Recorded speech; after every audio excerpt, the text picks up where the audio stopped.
find you well rested. I am well rested, not like yesterday or the day before.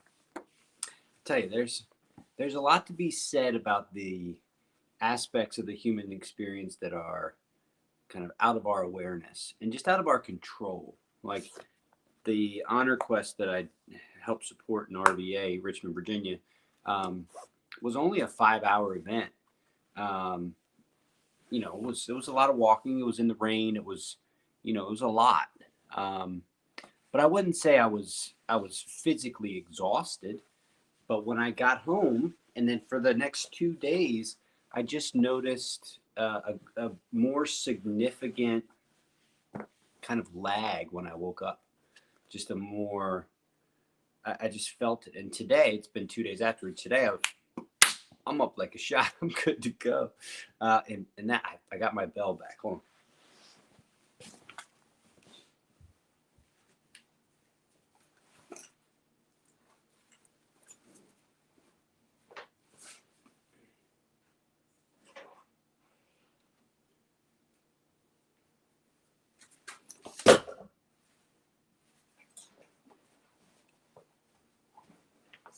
I thought I had it back. Now I can't find it. Didn't call.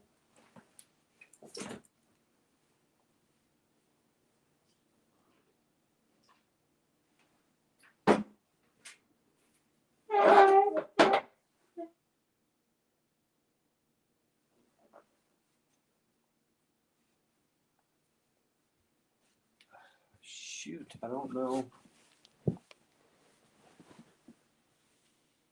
Now I don't know where I put it.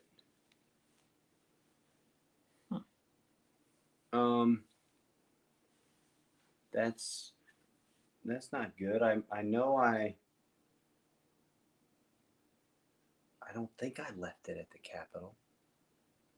I hope I didn't leave it at the Capitol. Shoot. Sorry for the delay. But now I'm all anxious about where I put my bell. Anyway, I have to drive on. I'll look for it in the car maybe. So so I don't know. So today I wake up and I'm good to go, raring to go. But let's kind of shift into the training here, into the focus. So this week in the Art of Peace has been interesting. So this week is all about the actual kind of combat, right? The actual engagement with the enemy. And each stanza has kind of pointed to some basic fundamentals. So we started with 85, or excuse me, we started at 86, which was your spirit is the true shield. Okay, so I want to just make this a little bit more clear. So here's your kind of whiteboard. I'm going to go back into that again. So your spirit is a true shield. So let's just, okay, so here's the shield.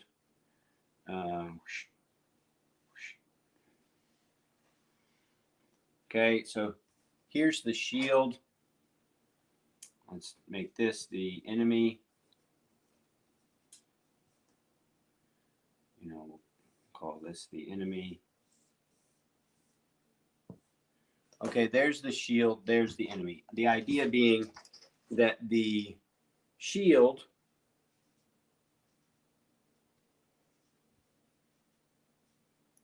will protect you from the enemy, right? It gets in the way, okay? But what the Art of Peace is saying is that the true shield, and if we break down what the human actually makes up, we've got the better way to do this. We've got the body,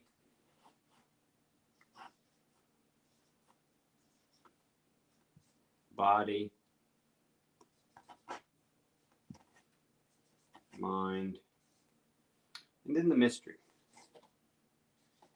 Okay, so when these things all come together, they make up the human experience, and the human experience includes the shield, which protects you from the enemy. Right? That's the kind of the idea, right? Well, what the art of peace is saying is this is the true shield. Well, what is this? Well, what the mystery is, and what this, I've talked about this over and over again, is it's something that we have to teach, and it's something that we have to teach based on things that have stood the test of time. And what has stood the test of time is that this love, compassion, these basic tenets of who it is, what it means to be a human being, are the most powerful thing. That's more powerful than the mind, and that's more powerful than the body, because it's through the mind and the body that these things become actualized, and that their power, this power is seen. And this power is, the Jesus, the Buddha,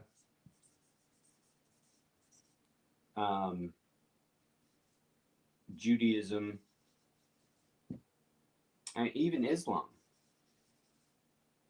All the big ones here, they really talk about this element, the compassion element, as being your true shield. And what that means is that if you really embody this, the chances of this, the enemy being aggressive towards you, goes way down. This doesn't disappear. The potential for the enemy doesn't disappear, but that the enemy will act against you goes way down. If this is your foundation, love, compassion, this is the mystery, this is the spirit. That's why I say the fourth bell is the most important bell, because that's what's being cultivated at the fourth bell, is your relationship to this aspect of the human experience. So that's kind of what that stanza means, okay? Where to go? Missed today. All right, so that's how that goes. Now, then we go to 87. Opponents confront us continuously, but actually there is no opponent there. Enter deeply into an attack and neutralize it as you draw that misdirected force into your own sphere. Okay, so what this means is this notion of the enemy, okay, and who the enemy is, who the enemy could be, is very much connected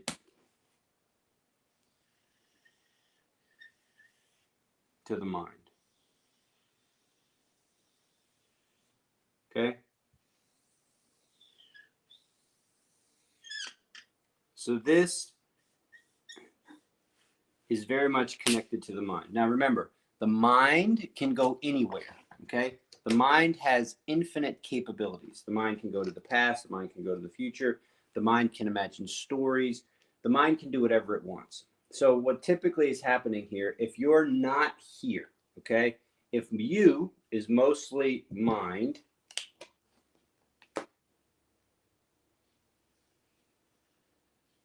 it's the mind that cultivates the enemy, okay? The enemy is this thing out there. The mind is generating the narrative around the enemy. The mind, now, it doesn't mean that there aren't bad people out there. It doesn't mean there aren't bad guys. It doesn't mean there's not evil, okay? It just means that to be the enemy is to position others as the other, right? It's a positioning. It's a creation. It's a story. It's a narrative that's maintained. And so what they're saying, what he's saying in 87 is that when you enter into attack and you draw the forces in, okay, what you're really doing is you're drawing the story. You're neutralizing your own story. So your own story about who the enemy is, what it's going to do, and all this other kind of stuff in you is small. It's just a little story. Now, the enemy, when it's cultivated, they have it too. So their story can be bigger, right? It can be a bigger story. But if you collapse the story if the story itself is seen as just a story and you collapse the story, then this no longer is an enemy. This over here, the other, is no longer an enemy. What you realize is that these two elements mostly exist in the mind, and we create it. It gets created. It's not out there just waiting to strike. It's cultivated, it's nurtured, it's maintained. And if you recognize that it's a maintenance of a story, and you stop engaging with the story, then their story, the enemy's story, loses its growth ability. Like you saw this in insurgency in Iraq all the time. The more you attack the enemy to get rid of the enemy, the more the story of us as the enemy grew. Like it supported the insurgency. The insurgency is a shift from the goodwill that's cultivated in most religions, cultivated in most spiritual practices, cultivated in most stories that have been, really stood the test of time.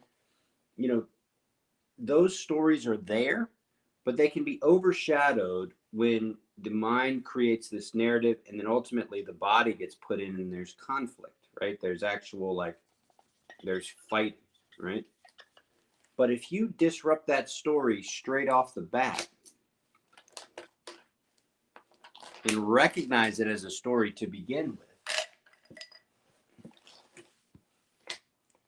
then there's nothing for this to attack. It's just empty. There's nothing there. So the enemy can attack, but the more it attacks, the less you're engaged with the attack, and the more you're engaged over here. Now this is skillful work here. This doesn't happen by following a manual, right? You don't follow a manual of how to do this and then, you know how to do it. This is your own training, which is why there is no opponent, right? The notion that there is opponent is a story, is a narrative. And so if you don't see this force as an opponent, as an enemy, then there's a way to interact with it. And so again, so how do you not see? So say someone is legitimately coming after you, coming after your way of life, Americans are this or Americans are that, or you're this or you're that.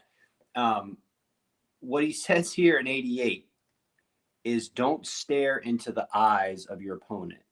They may mesmerize you. Don't fix your gaze on the sword. It might intimidate you. Don't focus on your opponent at all. He may absorb your energy. The essence of training is to bring your opponent completely into your sphere, and there you can stand where you like. So say someone comes at you with a story that's attacking you and saying this and saying that and saying this and saying that. The second you say, that's not true, here it is, boom, boom, boom, boom, boom, you've been mesmerized by the story.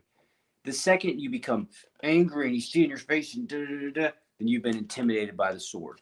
The second that you've been, let's see, fix your gaze. Yeah. The second you focus your energy, so the second you focus all of you on that as an enemy, you've already lost. Because once you see that as the enemy, then your energy becomes the same energy that they're coming at you with. So you become the problem. And so you start to go back and forth. And so it just perpetuates itself. And so what he's saying here is, if you can bring your opponent completely into your sphere, then you can stand where you want. This is where the skill comes in. So first you have to settle the uproar that happens inside yourself. To be mesmerized, to be intimidated. That's an internal uproar. That's where he's saying there's no opponent. It's really an imagination. The opponent is imaginary, right? And your behavior and your uproar on the inside is actually causing the same kind of uproar in the enemy. Okay? So what you're doing is you're recognizing that in yourself. That's bell 1 and 2. So recognizing this is bell 1 and 2. So this is all this stuff here, bell 1, bell 2, except I can't find my bell, which is making me a little crazy. So that's bell 1 and 2. The point of bell 1 and 2, I mean, look at this. I hope this makes sense. The point of bell 1 and 2 is to see this stuff, is to see that these kinds of things are happening inside of you. And if you can see that they're happening inside of you, then you can recognize that you can soften them, you can breathe into them, you can quiet them, and you try to get the enemy in here. You try to get them here because this is where you are. This is where your strength lies, in your heart, in your compassion, in your good voice. Like, oh, that just makes you sound like a wimp. You don't be compassionate for terrorists, or I'm not going to be compassionate for racists. I'm not going to be compassionate for that. No way. I'm not going to do that. Well, if your objective is to defeat that, if your objective is to render that inert, then yeah, you have to. You have to go into that space. You say, no, we're going to deplatform that stuff. We're going to eliminate it. We're going to push it away.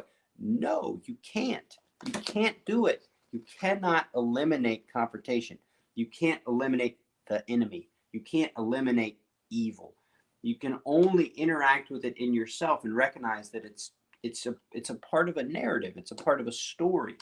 And yes, there's still enemies. Yes, there's still evil. Yes, you may have to confront them, but you don't confront them with the same energy that they're bringing. And that's something you have to see or feel. It's not an intellectual thing. It's something that you become present with. Okay? So that's that. Now we go into 89. Even the most powerful human being has a limited sphere of strength. Draw them outside of the sphere into your own, and their strength will dissipate. Like that's the whole point, is that if you can settle it in yourself, okay, then it's going to be very hard for the enemy to maintain their narrative, maintain their story, maintain their uproar. Okay? So if the enemy's having a hard time maintaining their uproar, then you can move them. And the way you move them is if they're going heavy mind, here, put this over. If they're going heavy mind or story, you parry with body. Okay? Maybe they're going heavy body. You parry. That's the heavy body is kind of the moment. That's attack. You go mind. And you play this game back and forth between body and mind and body. Body is taking place in the moment. Mind is the story that's past, future. So you can mess with time. It's messing with time. And these are all things that you experience. This isn't an intellectual phenomenon. This is something that you're experiencing in the moment. So you're interacting with time. You can parry that way. You can parry this way. Left and right. This is today. Left and right, avoid all cuts, all parries. Seize your opponent's mind and scatter them all.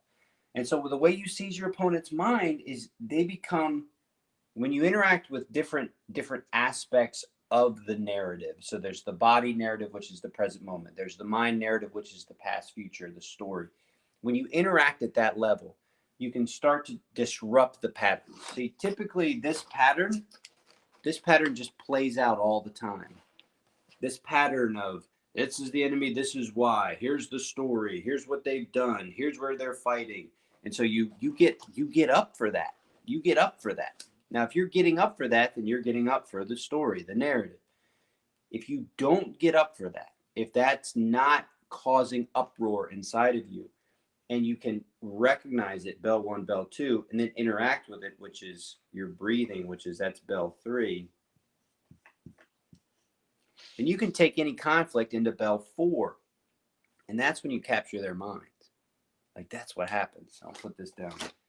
So when you capture someone's mind, when you capture someone's story, or when you capture the way someone thinks about themselves or thinks about the way things are supposed to be, it changes everything. It changes everything. So here's a perfect example. We included the Civil War Museum in the Honor Quest, and two people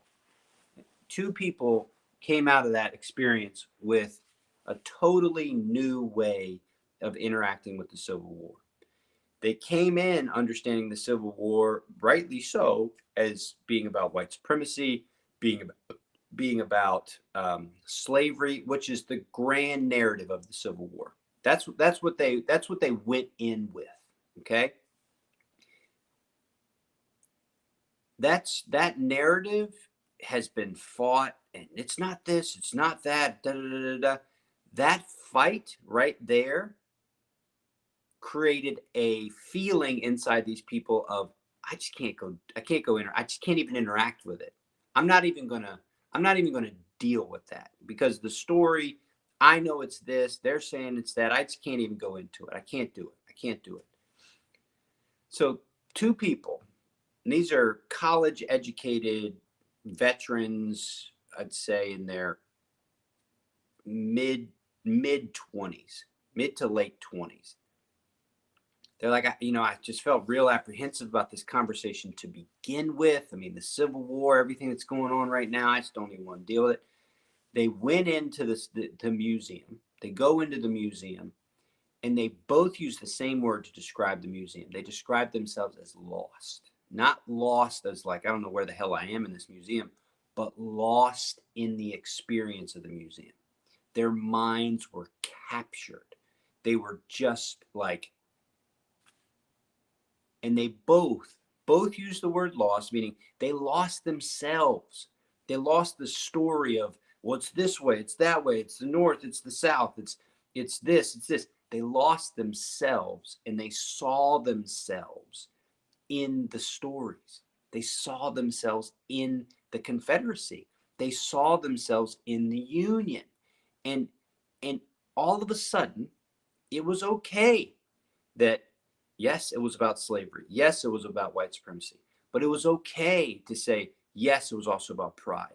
Yes, it was also about honor. Yes, it was also about heritage. It was okay, because what really matters is not how we label the story or how we kind of articulate the right story. What really matters is that we keep participating in the making of honorable stories around the topic. It's the only thing that matters is that we keep generating honorable dialogue. That's it. That the dialogue is this way or that the dialogue is that way, it doesn't matter. What matters is that the dialogue is maintained. And that's what that means. Seize your opponent's mind and scatter them all. That's how that works. It's not an intellectual thing. It's not the kind of thing where you could, this is the plan and this is how this will work. Because if you plan it like that, then the students or the warriors or the civilians or whoever, when they engage, if they're engaging trying to fit a particular narrative, then the opportunity for grace or the will or the ability for grace to kind of intercede diminishes. And this is fourth bell here. You don't fix the problems. You don't fight. You don't fight to fix the problems. What you do is you nurture the environment so that the mystery fixes the problem. And that's what that means. That's what he means. This whole week has been about the recognition that all the stuff that's going on, all the fights, the strikes, the parries, all this other kind of stuff, it's all taking place inside of a pattern, a narrative. And if you can break that narrative up first in yourself and recognize the feelings first within yourself and soften and interact with those feelings in a meaningful way, then you can get through to the true shield, which is your spirit. And then once you've gotten to the true shield, you can scatter the minds of the opponent, or scatter the minds of the enemy, or scatter the minds of the scatter the mind of the ignorant. And it's the coolest thing. I mean, it's so cool. It's so cool, because then what happens is the seeds get planted. And when the seeds get planted, that's when you really start to see the success. It's not like you are the sun and you make everything grow. No, it's you are the disruptor. You disrupt, you scatter the pair. You scatter, you're the avoider of all cuts and parries. You're avoiding this weird, this way. You're avoiding this. You're avoiding that, because you know that if you engage there, it takes you off your game. So instead, you're finding fourth bell. Where's the grace? There it is. Let's cultivate there. Where's the grace? You're fighting. You're boom, boom, boom. You're not creating enemies. It's a parry. A parry is the attack comes. Parry is it just moves on harmlessly. Parrying, right? So that it's just moving on harmlessly. You're not attacking back, which refortifies their attack. You're parrying, so they're coming. You're shifting out of the way, and then you come around in a way that they're not seeing. Boom, capture their mind and scatter them all. And then you don't have to keep doing it. You don't keep doing it, because that's what nurtures growth in new ways. And so I'll finish up by saying that we were able to create that in Richmond around the topic of racial justice, around the topic of the Civil War, around the topic of how do we interact with this? And we did it. We literally did it. And I followed the path, right? I followed the art of peace. And I've done this now at RVA. I've done it at the Art Museum in DC. I've been able to do it at the the Women's Memorial at Arlington, and at public schools in Richmond. And it's just 4 times that this way of cultivating a path through conflict, and it's worked. It's really been quite remarkable. So I'm very optimistic about the seeds that have been planted, because I keep hearing about the seeds that have been planted, and I'm excited to kind of watch them grow on their own. And it looks like there's more opportunity here. So anyway, that's what this week was all about. If you have any questions, if it doesn't make sense, or you want to dig deeper, feel free to let me know. And I guess we're gonna have to do another practice without the bells. I'm so frustrated that I thought I put them in my. I could have sworn I put my bell back in my book bag when I left. I was certain I did that, but maybe I didn't. I think it's somewhere. I'll find it. Hopefully I'll find it for next week. Anyway, we're going to do a quick practice again, because I don't have my bell, and hope you have a great Friday. So go ahead, get yourself settled in. Slow down a bit.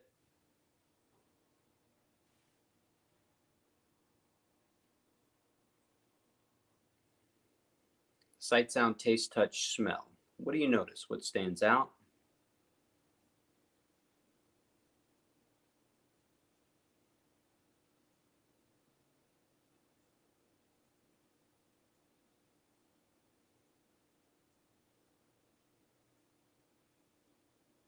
I notice a sneeze.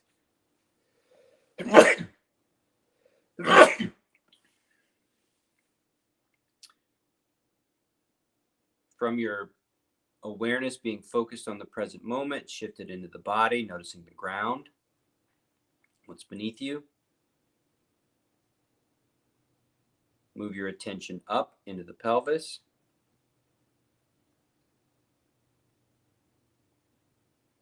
From there, go to the core.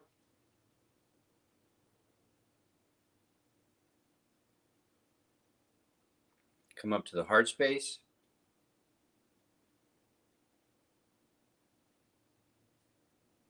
The throat. Top of the head. Full breath in.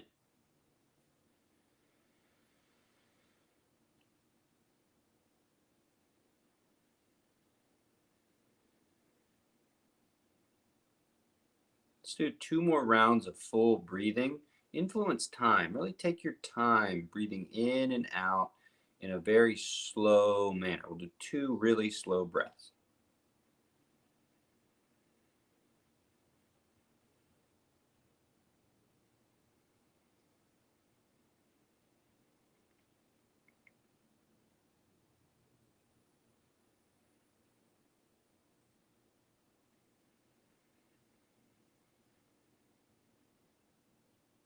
And you sit for a moment. Just quiet. Just noticing the quiet.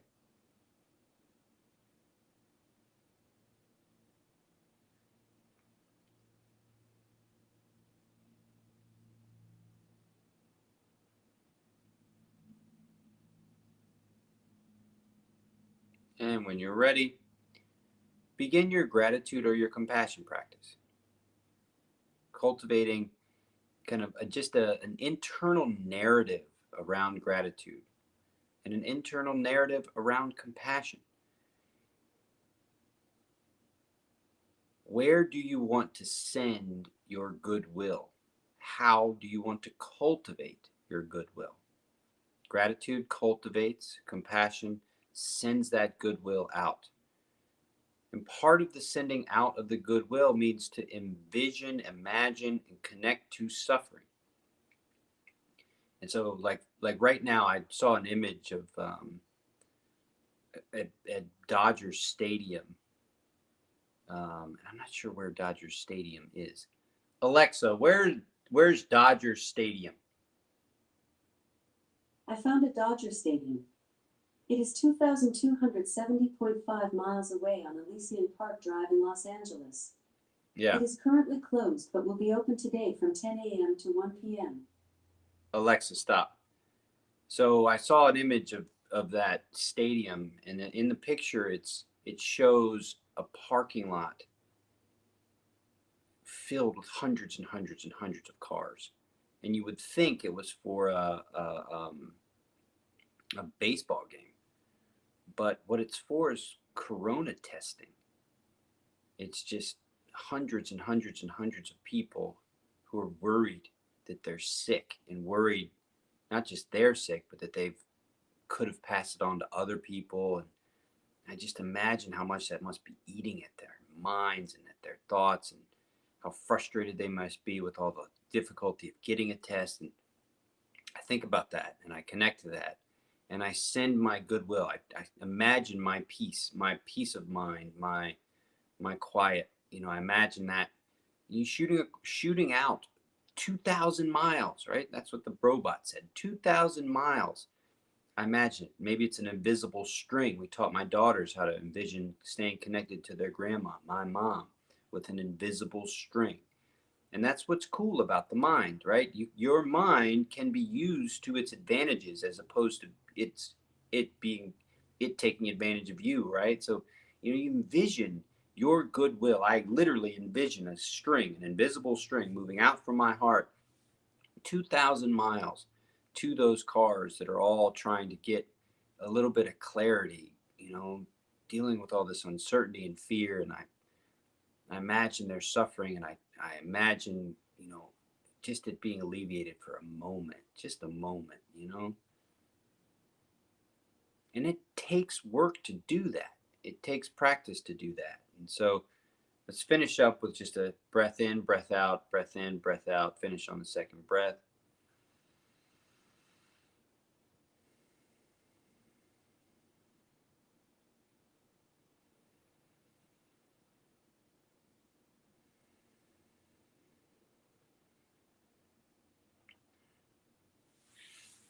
And so so you get to that's what bell 4 is all about. Once I get my daggone bell back, But it's cultivating that, right? Imagine if you can get to that. That's what you get to in conflict. Imagine you get to that in conflict. Imagine you feel through all the conflict. You feel through the narrative, the fear, the anxiety, and you see the other person in a compassionate way. You know, there's so much to learn and to experience interacting with life this way. There's so much. I mean, we're often given the way to interact with life in the kind of the non-art of peace way, in the art of war way, leverage way, like, you know, mess it up kind of way.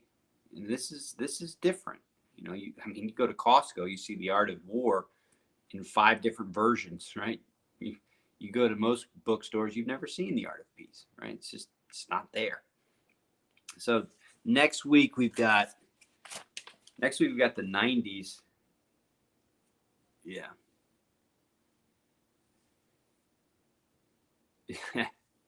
All right. So this is I'll just read you 91. Okay. This is all about really mastering this stuff. Okay. So this we're talking about as individuals, but you know, this is 91. So this is what's coming next week. And the whole next week is about this. The real art of peace is not to sacrifice a single one of your warriors to defeat an enemy. So he's talking about in battle. I'm often talking about in your mind, in the intellect. So sacrificing any aspect of yourself to defeat the enemy. Vanquish your foes by always keeping yourself in a safe and unassailable position, then no one will suffer any losses. And what that is that's not creating the fight to begin with. The South fought for heritage. No, it didn't. It fought to end slavery. That's a useless narrative. It's useless to talk to someone who believes strongly in the heritage that they were a part of. I met a guy whose family was fought in the Civil War on Wednesday. It's useless for me to go up to him and say to him, your family didn't fight for heritage. Your family didn't fight with honor. Your family just fought for slavery. Useless. Absolutely useless. It has no value. The way of the warrior, the way of the warrior, the art of politics is to stop trouble before it starts. It consists in defeating your adversaries spiritually by making them realize the folly of their actions. The way of the warrior is to establish harmony. Now, you can't go up to this guy whose family history is rooted in the Confederacy. You can't go up to him and fix his narrative. You can just simply interact with his narrative in goodwill. And that right there fixes most of the problem. So if you can interact with the narrative in goodwill and kind of draw it out, you draw that past out into the present goodwill. That's the way forward. It's not convincing him that he's wrong. It's not, you can't do that. And so you got to prevent these problems before it starts. Oh man, my love for the art of peace is rekindled. All right, I'm done for today. I hope you have a great weekend. I hope you have a great rest of your day. Any questions or comments, please feel free to ask. Yes, Rebecca, what's up? Oh my gosh, it's so good to see you. I really hope so good to see you again. Oh man, Rebecca, what's up? I don't know if you're still on or not. Maybe not, but anyway. Awesome. Okay. All right, I'm out of here. Later, y'all.